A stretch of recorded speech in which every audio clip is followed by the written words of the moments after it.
The friction flow is sort of the key to having even liquid distribution across the bar, from the centrifuge tines to the tines on the outside of the bar. You sort of want the same amount of liquid coming out each tine, so you have to actually keep a positive pressure in the manifold system on the bar, so you need a restrictor on every outlet. So that's what this friction flow is. It's essentially a nozzle. There's also the delivery tube that brings the liquid right to the last point before it comes out. What we realized that to get the amount of back pressure that you needed to get even coverage across the implement, you needed quite a small hole, a small orifice, like sub-millimeter orifice, to create that back pressure. When it was like a line meter or an orifice plate or a nozzle or whatever, it's a sort of a single point of restriction. We realized that they were blocking up a lot as soon as people would put anything other than just straight Flexian in their tank. If they wanted to use any trace elements or fish emulsion or worm tea or whatever sort of stuff they wanted to put in the tank, it would block up that orifice plate or that line meter. So we decided that we needed a larger bore, a larger orifice, to be able to put down whatever liquid concoctions that a client wanted to use. But then to get enough back pressure out of that, we decided we'd make the orifice longer. So we've created this friction tube where the friction builds up over the length of the tube to create that back pressure that they need. So depending on what viscosity of product the client's putting down, what tine spacing they've got, and what speed they're traveling, they would get a different ID of tube or a different length of tube to create more or less back pressure. And then there's a range of rates and speeds that they can do with their designated length and ID of tubing. So these ones are 3 meters long each. The red has a 2 millimeter ID and the green has a 1.5 millimeter ID. You would typically use the red one for your Flexian or thicker, higher viscosity product. So in this setup, and the green, the 1.5, being for thinner products or lower rates, or like water and wetters or water and trace element blends. So in this setup, they would be banding their Flexian behind the knife below the seed, and then they would probably have a wetting agent or trace element blends or biotics or something like that they would want actually on top of the seed, so they get that banded separation of the liquids by being able to place it in different areas. And then to feed the friction flow liquid, we've got a series of manifolds, secondary manifolds across the bar. So typically near each of the air heads, you would have, say you had a 10 head machine with 5 outlets on each head, then you would have 10 of these configured with 5 outlets as well, mounted near the head. And then the black extension tubing here is a 4 millimeter ID, so it doesn't really create any more additional back pressure or friction, but you use that to join from the secondary manifold head to the friction flow tubing, just with a single joiner.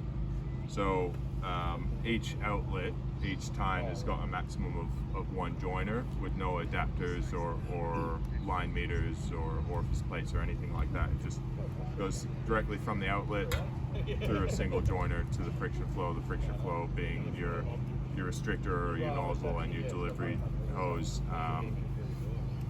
at the same time. With the friction flow tubing, sort of one of the more important parts, or one of the key features of the friction flow tubing is the way the liquid leaves the tube. It creates a jet because it runs that 2 millimeter or 1.5 millimeter ID right to the end of the tube.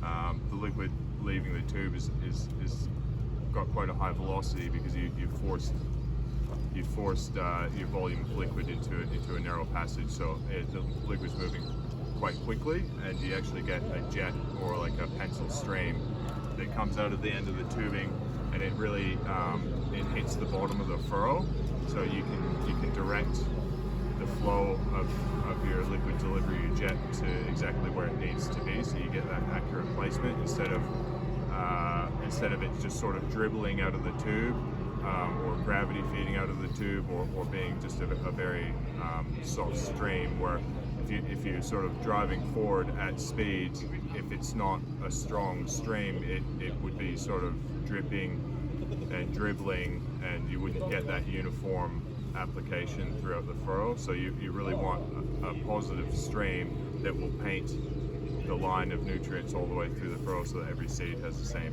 access to the liquid you're putting down, and you're not finding your liquid going down between seeds or anything like that.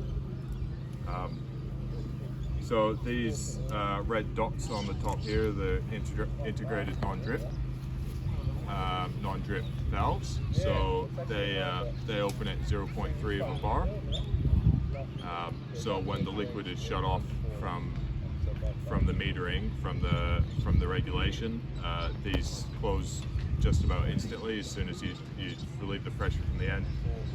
They shut because the ID of the tubing is what it is the size that it is.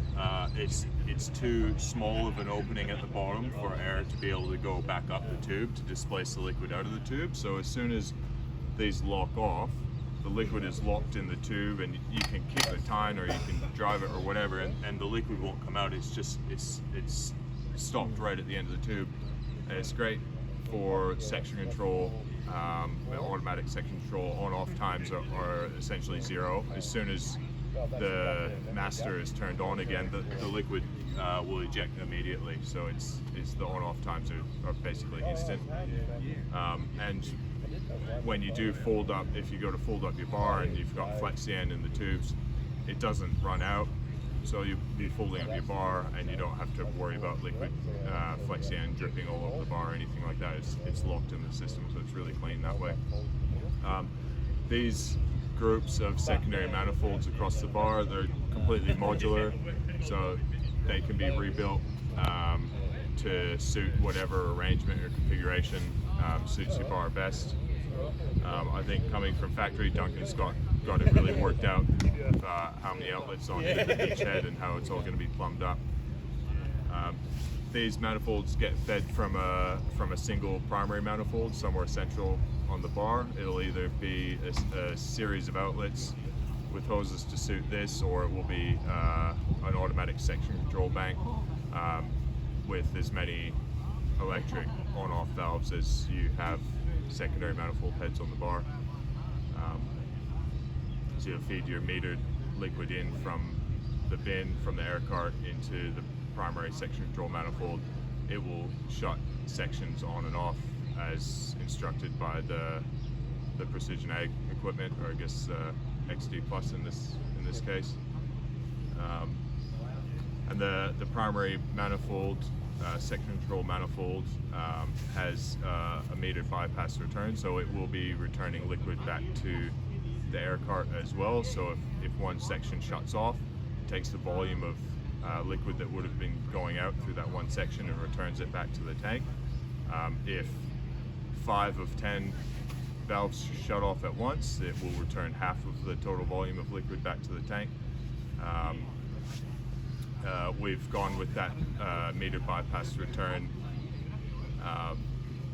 way of doing section control because it means that with rapid section switching, we won't experience any dips or spikes in the pressure going to the remaining outlets on the system.